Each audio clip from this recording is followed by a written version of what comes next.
ayaw lumabas ang dumi. Naka-experience na ba kayo ng ganoon? Yung constipated, ayaw lumabas. Ito po yung large intestine natin. Okay? Dito, yung dumi, di ba? Kumain tayo, punta muna sa stomach, small intestine, tapos dito nag-iipon ng dumi. Yan, malaki yan, mahaba yan. Ngayon, ang problema, paglabas dito, lalabas na dapat sa dumi. Ang problema, minsan kasi, nagko-constipate tayo. Minsan nangyayari, may unang dumi na matigas. Hindi ka uminom ng tubig, na-stress ka. Pag na-stress tayo, humihinto yung paggalaw, bumabagal ang galaw ng tiyan pag na-stress. Baka hindi ka uminom ng tubig, medyo pinipigil mo, kulang ka sa fiber. Kaya merong unang dumi na na-imbak dyan sa dulo.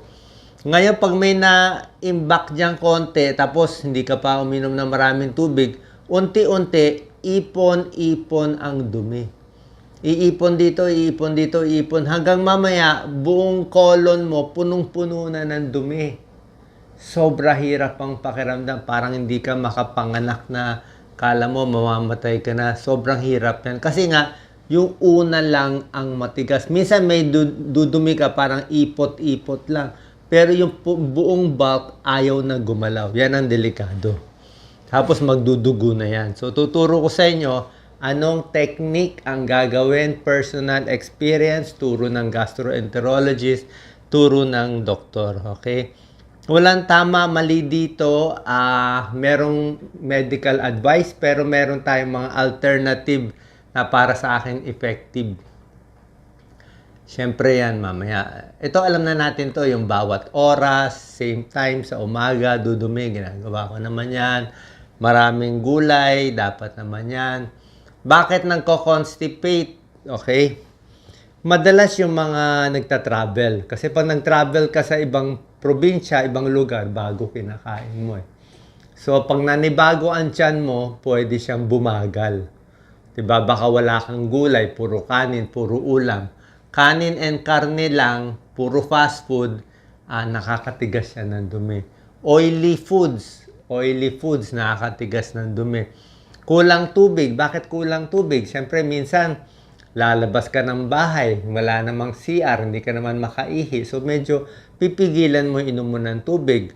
O isa pa, ito yung problema. Kapag naglalakad kayo ng 10,000 steps a day, pag naglalakad ka ng 10,000 steps a day, siyempre, pawis ka.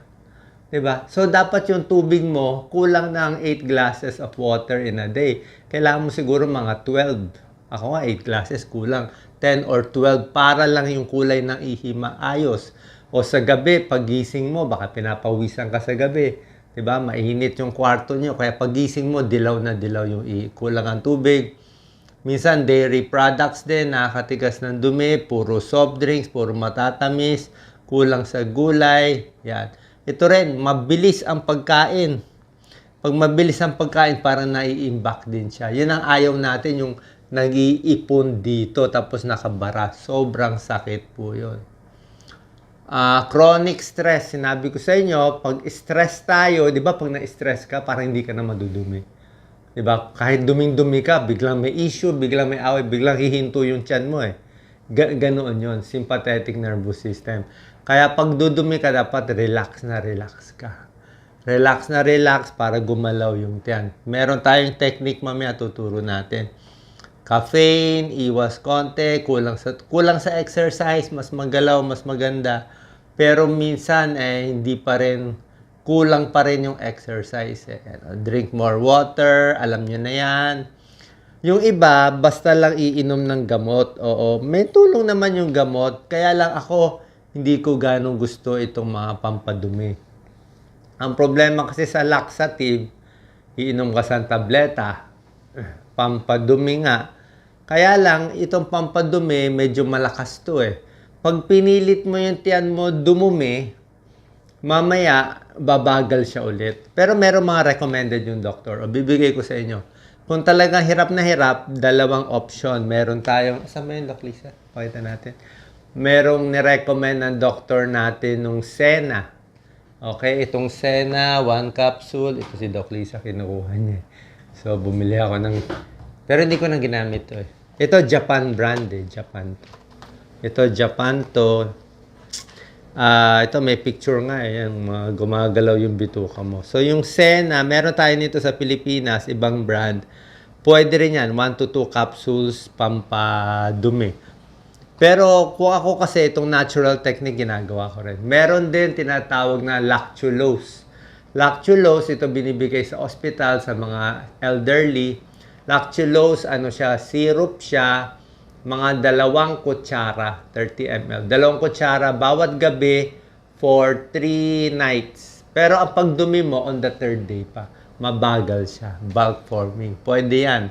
Ay, ito yung mga easy technique mo na yan. Yung mga nagla-laxative kasi yung inom na laxative, pag inom mo, mamaya constipated ka na naman. Tapos habang buhay na lang, dependent ka sa laxative. Pangit yun. Magiging laxative abuse yun.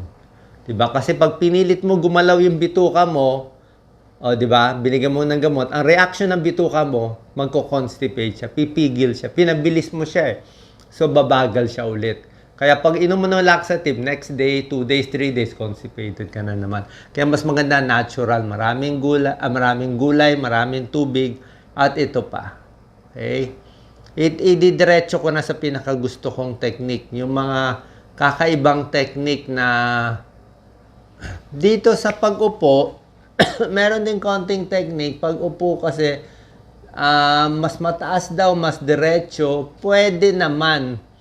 May tulong din naman yan. O, pwede nyo subukan. Mas mataas yung paa, medyo squat. Diba? Pero kung nakabara kasi, hindi rin lalabas eh. Diba? Pag nakabara. Pero yan, may tulong din yan. Mas diretso. Ako, ito tinuturo ko dati, 4 na piece. Pakwan, papaya, peras, prunes. Yan, pampalambot ng dumi. Pero natutunan ko ito. Ito lagi ko ginagawa. Nagkakarot ako, carrot, grapes. Pero kahit kumakain ka pala nito, hindi pa rin sapat. Ulitin ko. Yan na natutunan ko bago to, malalim to. Kumakain ako lagi nito, hindi pa rin sapat kasi nga, medyo nabawasan ko yung inom ko ng tubig eh. Kasi maraming kaming lakad eh. Wala namang CR sa kung saan-saan. So, pag medyo bawas ang tubig mo, titigas siya. Tapos medyo walang gulay na kakain, more kanin, more ulam lang, let's say manok tsaka kanin, mas tumitigas siya. Tapos yung unang part nga matigas, mag-iipon na sa buong intestine mo, large intestine yung dumi. Kahit kumain ka nito, maiimbak siya, mapupuno siya. So, kailangan mo rin ng gulay. Yan, itong mga gulay, may tulong din siya. Ayan, may tulong din siya. Okay? Ito, pag gumagana na yung bituka mo. Ngayon, ito ang problema. Yan. Ito, sample lang ng picture. Hindi naman ganyan yung papagawa ko sa inyo.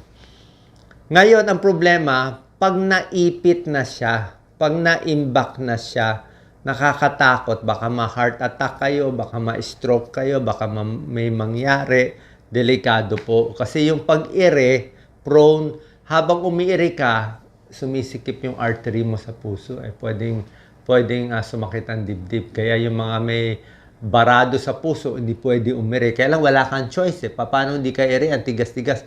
Minsan iniiri mo, ayaw pa rin lumabas. Yun na nakakainis. Diba? Nakabara talaga yung dumi. Parang may bato na nakabara. So, ganito gagawin.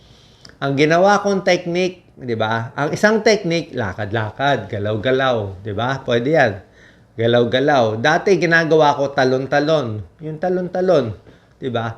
Minsan uupo sa bowl, tapos parang lalabas. Ay, pasensya na kung makain kayo ha, pero ito technique kasi talaga. Uupo ka, parang lalabas yung dumi, pero ayaw naman tumuloy. Tapos tatayo ka. Pag tumayo ka, nagbabago yung position eh. So, yung dumi na matigas, medyo pag tumayo ka, naiiba yung position. So, pag naiiba siya, tapos tinatalon-talon mo, so medyo parang, kumbaga matigas yung dumi, medyo maano siya, mapipress-press siya, magbabago yung forma niya. So, kung nakaganyan siya, ay siya lumabas, baka pag tayo mo, medyo gumanon siya konti, baka mas lumabas siya. Minsan, ganun lang kaya na. So, tatayo-tayo, medyo walk in place, talon-talon, minsan nagwa-wall push up pa ako para makadumi konti. Minsan pwede na yon. Tapos yung unang dumi lang talaga yung matigas, yung una, di ba? Pag yung una lumabas konti na makuha mo yung una, pwede magtuloy-tuloy na. Pero may nangyari sa akin na talagang ayaw. May time, upo, tayo, jogging, ayaw pa rin lumabas. Yun na nakakatakot. So, another technique na pwede natin gawin ay yung higa. Ito ginagawa ko yan eh. Higa, lalo na kung makabagan yan. Gawin mo, higa ka, iba-ibahin mo position ng katawan mo. Ginawa ko yung ganitong padapa. Actually, wala yung picture padapa na nakaganon. So, nakataas yung puwet mo. Iniba-iba mo lang yung position. Tapos higa, pwede pa side view. Okay? Pwede pa side, pwede pa right. Tapos, pwede alug-alugin mo yung tiyan mo. Kasi, mas inaalog mo yung tiyan mo, parang mas kinikiliti mo yung tiyan mo, mas gagalaw yung bituka. Gagalaw yung large intestine, small intestine, para mag-peristalsis para gumalaw siya. Kasi pag hindi, lalo na sa may edad, so another technique, pwede, wag nyo lang didiinan yung tiyan na baka mabutas, di ba? Pero yung ginaganon-ganon, inaalog-alog, okay lang yon. Sa matanda, sa bata, parang abdominal massage yun, ginaganon-ganon. Dito sa kaliwa.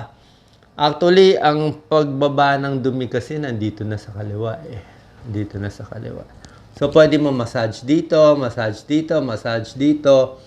Alog-alog, kaliwa, kanan, tayo, upo, kaliwa, para hindi ka makapanganak. Tapos mamaya, kakaikot-ikot nyo, makikita nyo, uutot na kayo. Good sign yun. Ibig sabihin, may hangin na dumadaan. Kasi kung talagang barado yan, walang hangin dadaan, di ka umuutot, hindi maganda. So, nung inikot-ikot ko, ganyan-ganyan, siguro nagalaw siya, umikot siya, so may hangin na lalabas. Diba? Tapos, another technique, ito, ibang technique pa.